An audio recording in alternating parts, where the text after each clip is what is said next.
नमस्ते दोस्तों, तो एक बार फिर स्वागत है आप लोगों का पीकेएस स्टडी इजी में। तो अब हम करने वाले हैं क्लास 9 का रिवीजन।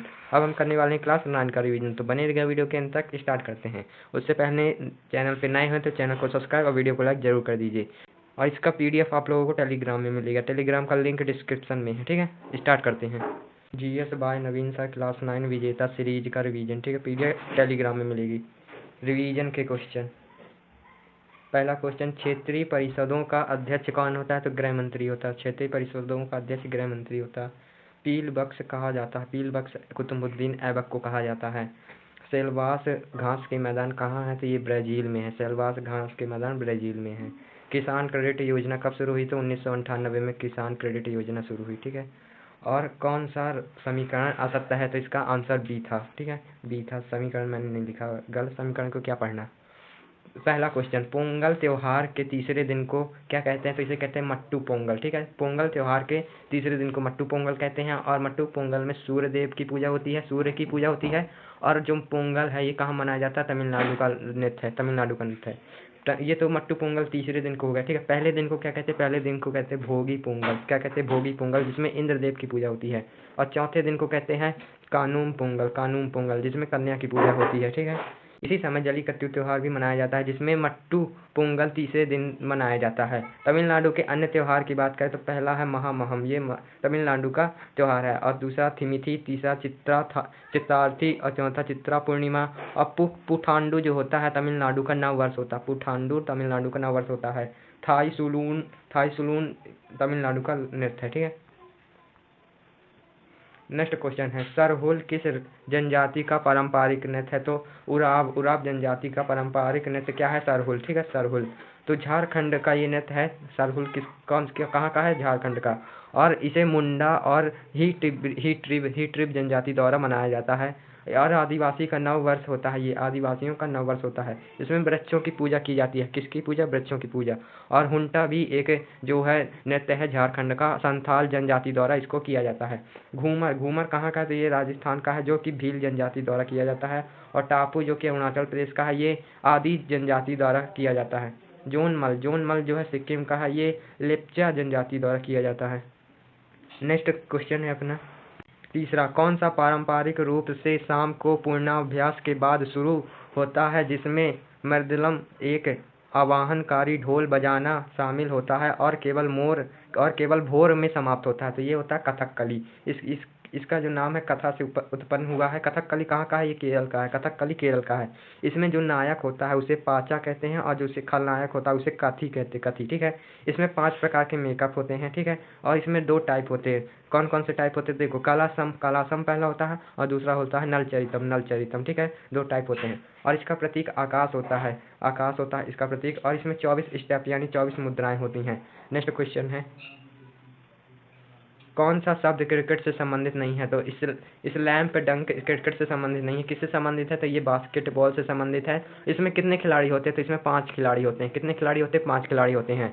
और अगर बात करें तो क्रिकेट में स्टंप की ऊंचाई कितनी होती है? तो 28.8 इंच होती है। बैट की ऊंचाई कितनी होती है? तो 38 इंच होती है, ठीक है। बैट की ऊंचाई 38 इंच होती है। और देखो, क्रिकेट पिट की लंबाई कितनी होती है? तो 20.11 मीटर होती है, जिसे 22 गज भी कह सकते हैं। और चौड़ाई 4.2 फीट होती है। क्रिकेट में प्रोपिंग क्रीज की लंबाई 1.2 मीटर होती है। और बॉल का वजन 1.55 से 1.63 के बीच होता है। बॉल का साइज कितना होता है? तो 8.81 से 9 इंच तक होता है। और हमने यहाँ देखिए, जो बास्केटबॉल में खिलाड़ी कितने होते हैं? 5 होते हैं। और खिलाड़ियों की स्थिति देखें तो पहला खिलाड़ी होता है पॉइंट ग्रैंड, और दूसरा होता है शॉटिंग ग्राउंड, और तीसरा व्यक्ति होता है सेंटर में, और चौथा स्मॉल फॉरवर्ड होता है, पांचवा पावर फॉरवर्ड होता है। ये सब मैंने बता दिया। अब चलते हैं 5वें क्वेश्चन की ओर। लोकसभा भंग हो तो आकस्मिक निधि से धनराशि निकाली जाएगी। किसकी अनुमति से? राष्ट्रपति की अनुमति, राष्ट्रपति के आदेश से। आकस्मिक निधि किस आर्टिकल में है? तो ये आर्टिकल 267 में है। इसमें 267 में कहा गया है, संकट के दौरान अप्रत्याशित व्यय के लिए निधि किसमें है? आर्टिकल 267 में। भारतीय आकस्मिक निधि एक्ट कब आया? तो ये 1950 में आया था। आकस्मिक निधि का गठन संसद द्वारा किया जाता है। आकस्मिक निधि का संरक्षक कौन होता है? तो वित्त सचिव होता है जी, जो 1 रुपए के नोट पर साइन करता है। 1 रुपए के नोट पर किसके साइन होते हैं? वित्त सचिव के। वर्तमान वित्त सचिव कौन है? तो वर्तमान वित्त सचिव है तुहिन कांत पांडे जी हैं, जो कि वर्तमान सचिव है, ठीक है। और भारत के पहले वित्त सचिव कौन है? विमल जलाना, ठीक है, विमल जलाना। और आर्टिकल 266 का 1 क्या कहता है? तो ये कहता है संचित या समेकित निधि को बताता है। भारित व्यय होते हैं राष्ट्रपति का वेतन, उपराष्ट्रपति की वेतन और लोकसभा का वेतन, राज्यसभा का वेतन, सुप्रीम कोर्ट के हाई जज का वेतन और हाई कोर्ट के जज का वेतन, ये सभी इसी से होता है। और धन निकालने के लिए संसद की सहमति जरूरी होती है, ठीक है। और आर्टिकल 266 का दूसरा क्या कहता है? दूसरा सेक्शन कहता है कि सार्वजनिक खाते के बारे में बताता है। संसद की सहमति इसमें नहीं होती, पैसा निकालने में इसमें नहीं होती। केंद्र में आकस्मिक निधि का नियंत्रण होता है राष्ट्रपति द्वारा वित्त सचिव का। और राज्य में आकस्मिक निधि का नियंत्रण होता है राज्यपाल के पास, ठीक है, राज्यपाल के पास। क्वेश्चन शर्मा, किस अनुच्छेद के अंतर्गत राष्ट्रपति को अधिकार है कि वह किसी बिल पर अपनी अनुमति रोक ले? तो अनुच्छेद 111 के तहत, ठीक है, अनुच्छेद 111 के तहत। अब बात करें तो धन विधेयक किस आर्टिकल में है? 110 में धन विधेयक है। पेश किया जाता है लोकसभा में, अब बाद में राज्यसभा में जाता है तथा 14 दिन तक रोक सकती है। 14 दिन तक राज्यसभा इसको रोक सकती है और 14 दिन के बाद ये अपने आप पास माना जाएगा, ठीक है। अब वित्त विधेयक कितने में है? तो वित्त विधेयक 117 में है। पेश किया जाता है संसद में पेश होने के 75 दिन बाद अपने आप पास माना जाता है। किसी बिल के लिए वाचक कितने होते हैं? तो 3 वाचक होते हैं। पहले वाचक में पेश किया जाता है, मंत्रियों द्वारा होता है। दूसरे वाचक में बहस होती है। तीसरे वाचक में वोटिंग होती है। भारत के नियंत्रक एवं महालेखा परीक्षक के संघ के लेखा संबंधी प्रतिवेदनों को सर्वप्रथम निम्न में से किसको प्रस्तुत किया जाता है? तो ये भारत के राष्ट्रपति को प्रस्तुत किया जाता है।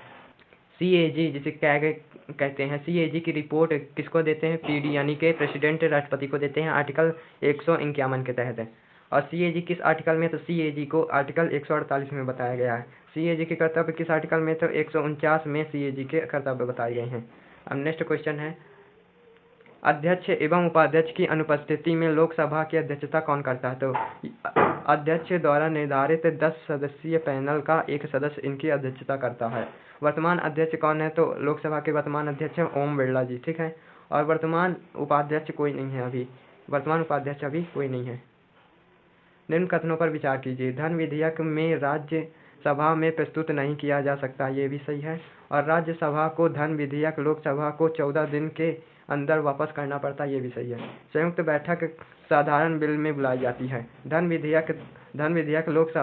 विधेयक में राज्यसभा संशोधन नहीं कर सकता और राज्यसभा अस्वीकार भी नहीं कर सकता। देखो, सभी वित्त विधेयक होते हैं वो सभी धन विधेयक होते हैं, ठीक है। सभी जो वित्त विधेयक होते हैं वे सभी धन विधेयक होते हैं। कोई विधेयक धन विधेयक है या नहीं, इसका पता कौन करेगा? तो लोकसभा के स्पीकर डिसाइड करेंगे, ठीक है। इस बात पर न्यायालय में चुनौती नहीं दी जा सकती, ठीक है। और 10वां क्वेश्चन, लोकसभा सचिवालय किसके प्रत्यक्ष पर्यवेक्षण के अंतर्गत आता है? तो ये लोकसभा के अध्यक्ष के अंतर्गत आता है। और लोकसभा सचिवालय किस आर्टिकल में? तो आर्टिकल 98 में है, आर्टिकल 98 में। जवाबदेही किसकी होती? जवाबदेही होती है लोकसभा की। संसद सचिवालय अधिकारी वृत्तांत जारी करता है, जो 3 भाषाओं में होता है। कौन कौन सी? देखो, पहली मूल भाषा में, दूसरा इंग्लिश में और तीसरी हिंदी भाषा में होती है। नेक्स्ट क्वेश्चन है, निम्न सुल्तानों में से कौन एक इल्तुतमिश की संतान नहीं था किंतु उसके वंश का अंतिम उत्तराधिकारी था? कौन था? तो ये नासिरुद्दीन महमूद था। कौन था? नासिरुद्दीन महमूद था। इसे क्या कहते हैं? इसे सल्तनत काल का औरंगजेब कहते हैं। इल्तुतमिश की बेटी कौन थी? तो ये थी रजिया सुल्तान थी, ठीक है ना। ये पहली दिल्ली की पहली महिला शासिका थी, ठीक है। इसका सबसे पहले विरोध किसने किया?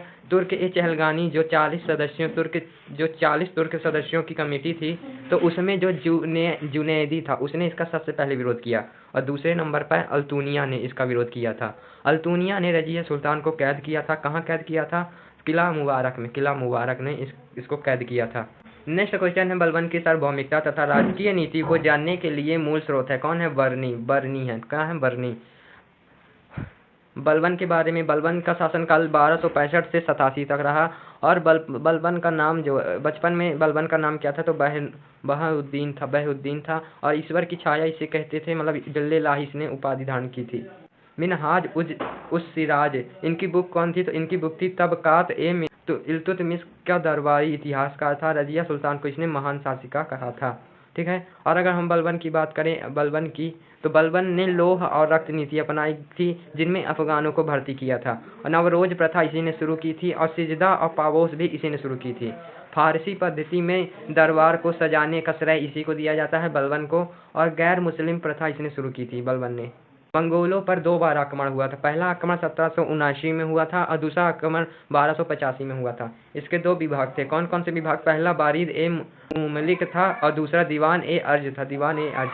क्वेश्चन 13, किसके शासनकाल में बड़ी मात्रा में भारत में मंगोल बस गए? किसके शासनकाल में? जलालुद्दीन खिलजी के शासनकाल में मंगोल बस गए थे भारत में। जलालुद्दीन का शासनकाल कितना था? तो 1290 से 96 तक।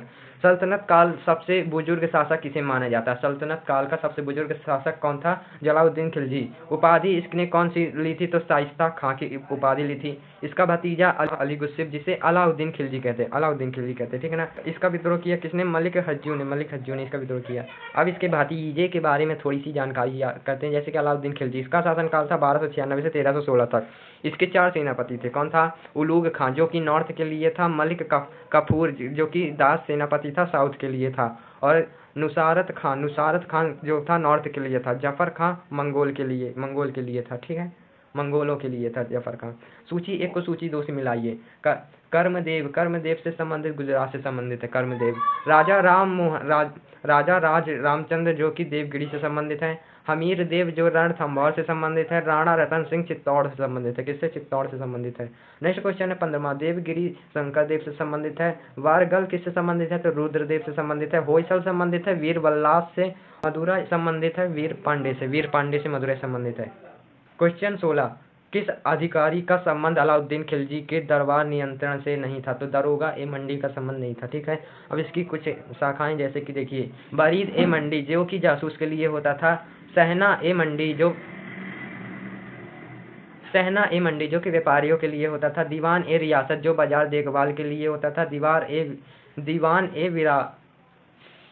ए विराजत, जो कि वित्त विभाग के लिए होता था। दीवान ए अरीज, जो कि सैन्यों के लिए होता था। दीवान ए रसलत, जो कि विदेश के लिए होता था। दीवान ए रियासत बाजार के लिए होता था। नेक्स्ट क्वेश्चन है वायु दाब में सबसे कम होता है। तो ग्रीष्म काल ऋतु में वायु दाब सबसे कम होता है। निम्न को सुमेलित कीजिए, मतलब सही जोड़ी है, ठीक है, सही जोड़ी है, इसको मिलाते हैं। देखिए, पहला, विश्व का सबसे ऊंचा जल प्रपात कौन सा है? तो एंजल जलप्रपात का, जिसकी लंबाई कितनी है? तो 979 मीटर है। ये कहाँ है? वेनेजुला में है, ठीक है। विश्व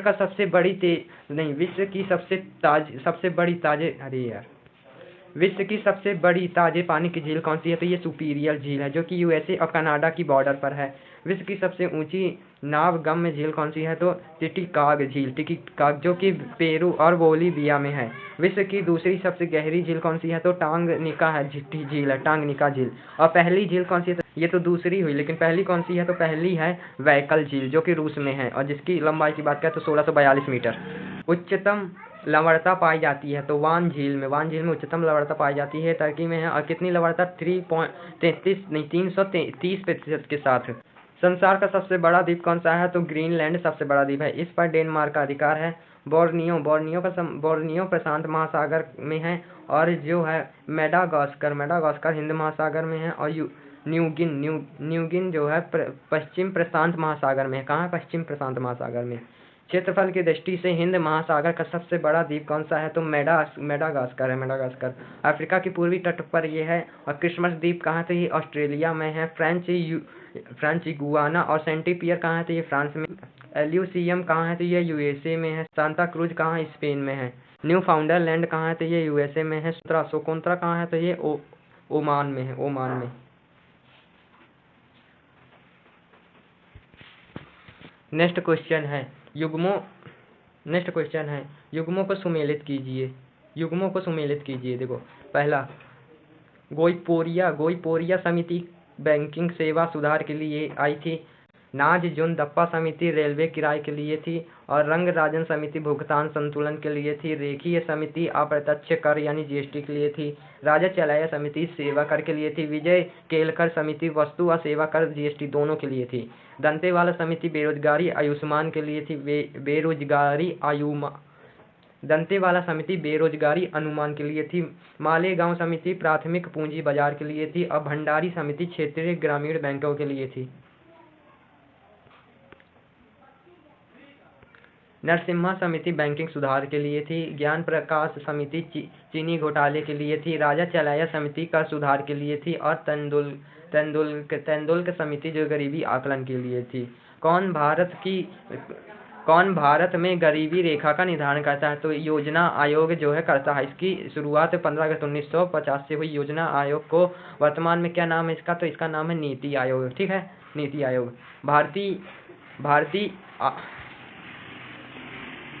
भारतीय अधिनियमों का सही कालानुक्रम क्या है? तो देखो, एमआरटीपी एक्ट कब आया? तो 1669 में आया। ठीक है, 1669 में आया था। ये आप देख सकते हैं इसका फुल फॉर्म। इंडस्ट्रियल डेवलपमेंट एवं रेगुलेशन एक्ट कब आया? तो 1951 में आया। फेरा कब आया? तो ये 1973 में आया, जिसकी जगह पर फेमा हो गया है। ठीक है, जो फेमा हुआ है 1999 में हुआ है। न्यूनतम मजदूरी अधिनियम कब आया? तो ये आया 1948 को। ठीक है, तो पहला हो जाएगा, चौथा हो जाएगा पहला। देखो, पहला चौथा हो जाएगा, फिर दूसरा हो जाएगा, दूसरा फिर पहला हो जाएगा, और फिर तीसरा हो जाएगा। ठीक है, आपको बस इसके जो है डेट याद रखनी है बस। पेन में आरंभ में 5 अंग्रेजी के अक्षर होते हैं, जैसे कि ये लिखा है। ठीक है ना, इसमें पी क्या दर्शाता है? जो पी होता है वो क्या दर्शाता है? पी दर्शाता है व्यक्तित्व को। एटीएम में कितने अंक होते हैं? तो 16 होते हैं। जीएसटी नंबर कितना होता है? 15। आधार नंबर कितने होते हैं? 13। और सीवीवी कितने होते हैं? 3 होते हैं। कितने होते हैं? 3 होते हैं। नेक्स्ट क्वेश्चन, कथन सही है। कौन सा कथन? मैं सभी आप जो कथन वाले क्वेश्चन होते हैं मैं सभी आपको कथन सही करके देता हूँ, या गलत होते तो सही करके देता हूँ, या फिर कोई गलत है तो मैं सही ओनली सही कथनों को लिख कर देता हूँ आपको। ठीक है, देखिए, चंद्रमा पर जी का मान पृथ्वी पर जी के मान के बराबर होता है, तो ये सही है। बल दो वस्तुओं के बीच की दूरी के वर्ग के व्युत्क्रमानुपाती होता है, ये सही है। कथन सही है। देखो, सही कथन ये सभी से। वस्तु का भार ध्रुवों पर अधिकतम और विषुवत रेखा पर न्यूनतम होता है, ये सही है। पृथ्वी के केंद्र पर वस्तु का भार 0 होता है, ये भी सही है। वस्तु को अधिक ऊंचाई पर ले जाने पर उसका भार कम हो जाता है, ये भी सही है। 27वां क्वेश्चन, दो निकायों के बीच आकर्षण बल 1/9 F है, तो इन निकायों के बीच की दूरी क्या होगी? तो 3 गुनी होगी। कितनी होगी बीच की दूरी होने वाली है 3 गुनी। ठीक है, 3 गुनी। नेक्स्ट क्वेश्चन, हाइड्रोजन के समस्थानिक ड्यूटेरियम में होते हैं, तो ये एक प्रोटॉन होता है और एक न्यूट्रॉन होता है। एक प्रोटॉन और एक न्यूट्रॉन होता है। ठीक है, और एक समान द्रव्यमान वाले न्यूक्लियोइड कहलाते हैं। क्या कहलाते हैं? तो ये आइसोबार कहलाते हैं। इनमें से कौन सा नियम बताता है कि गैस का आयतन गैस के दाब के व्युत्क्रमानुपाती होता है? तो बॉयल का नियम बताता है। कौन सा नाइट्रोजन फिक्सिंग बैक्टीरिया है? राइजोबिनियम है, राइजोबिनियम, जो कि दलहनी फसलों के लिए पाई जाती है, दलहनी फसलों के लिए। 31 क्वेश्चन, ओरिजिन ऑफ स्पीसीज नामक पुस्तक किसने लिखी? तो ये चार्ल्स डार्विन ने लिखी। इसे विकासवाद का जनक कहा जाता है। इसे प्राकृतिक चयन का सिद्धांत भी कहते हैं। ठीक है, और इसकी बुक थी जो थी द डिसेंट ऑफ मैन, जो कि 1971 की थी। 34वां क्वेश्चन, निम्न में से लीनियस पदानुक्रम के अवरोही क्रम में व्यवस्थित करें। तो देखो, पहला जगत नहीं, पीछे से होगा। पहला जाति होगा, दूसरा वंश होगा, और कुल होगा तीसरा, चौथा होगा गण, पांचवा होगा वर्ग, छठवां होगा संघ, और सातवां होगा जाति। 7 वर्गों में इसने बांटा था। देखो, इसकी बुक कौन सी थी? तो बुक थी सिस्टमा नेचर इसकी बुक थी। वर्ग की का इसे जनक कहा जाता है। लीनियस को वर्ग की का जनक कहा जाता है। नेक्स्ट क्वेश्चन है,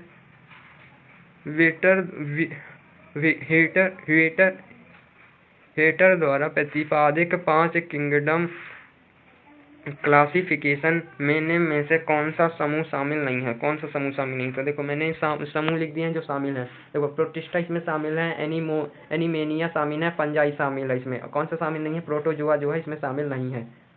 नेक्स्ट क्वेश्चन है,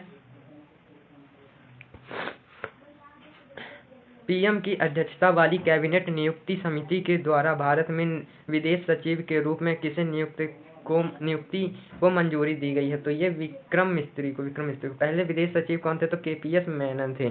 कैबिनेट मंत्री कौन है? तो टीवी सोमनाथम। गृह मंत्री कौन है? गोविंदा मोहन। राजस्व सचिव कौन है? संजय मल्होत्रा। और पीएम के प्रधान सचिव कौन है? प्रमोद कुमार मिश्रा जी। ठीक है, और K218B ये क्या है? तो ये है एक्सोप्लेनेट है। ये क्या है? एक्सोप्लेनेट। नेक्स्ट क्वेश्चन है, डिजिटल स्वास्थ्य प्रोत्साहन योजना किस पहल के तहत शुरू की गई। तो ये आयुष्मान भारत डिजिटल मिशन के तहत शुरू की गई। तो ये आयुष्मान डिजिटल भारत कब आया? तो ये आया 15 अगस्त 2020 को। और डिजिटल स्वास्थ्य प्रोत्साहन 1 जनवरी 2023 को आया। इसको लॉन्च कौन करता है? तो पीएम लॉन्च करते हैं। कथनों पर विचार करें। दुनिया के पहले लकड़ी का उपग्रह लिग्नोसेंट जापान द्वारा विकसित किया गया, ये सही है। नासा ने मैगलन मिशन का संबंध शुक्र ग्रह से है। तो इधर बुध था तो मैंने शुक्र लिख दिया, शुक्र इसका सही आंसर, ठीक है। चेंज 6 चीन का अंतरिक्ष यान लैंडर है जो चंद्रमा के दक्षिणी ध्रुव पर उतरा है, ठीक है, उतरा है, ये भी इसका आंसर सही होने वाला है। 40वां क्वेश्चन, अंतिम क्वेश्चन। पेरिस 2024 ओलंपिक के शुभांकर का नाम क्या था? तो ये फ्रिज थे। उद्घाटन सीन नदी के किनारे हुआ। आईओसी के अध्यक्ष कौन थे? तो थॉमस बॉक थे। इंडिया की रैंक 71वीं थी। फर्स्ट रैंक यूएसए था जो 40 गोल्ड के साथ था। और पहला पदक मनु भाकर ने जीता। किसने जीता? मनु भाकर ने पहला पदक जीता। होमवर्क का क्वेश्चन क्या था अपना? होमवर्क का क्वेश्चन था पुरुष हॉकी टीम इंडिया ने किसे हराकर ओलंपिक 2024 में कांस्य पदक जीता? तो ये स्पेन को 2-1 से हराकर कांस्य पदक जीता, ठीक है। तो फ्रेंड्स इस वीडियो में इतना ही। मिलते हैं नेक्स्ट वीडियो में। अगर वीडियो अच्छी लगे तो चैनल को सब्सक्राइब, वीडियो को लाइक कर दीजिए। और पीडीएफ कहाँ मिलेगी? तो टेलीग्राम में पीडीएफ मिलेगी।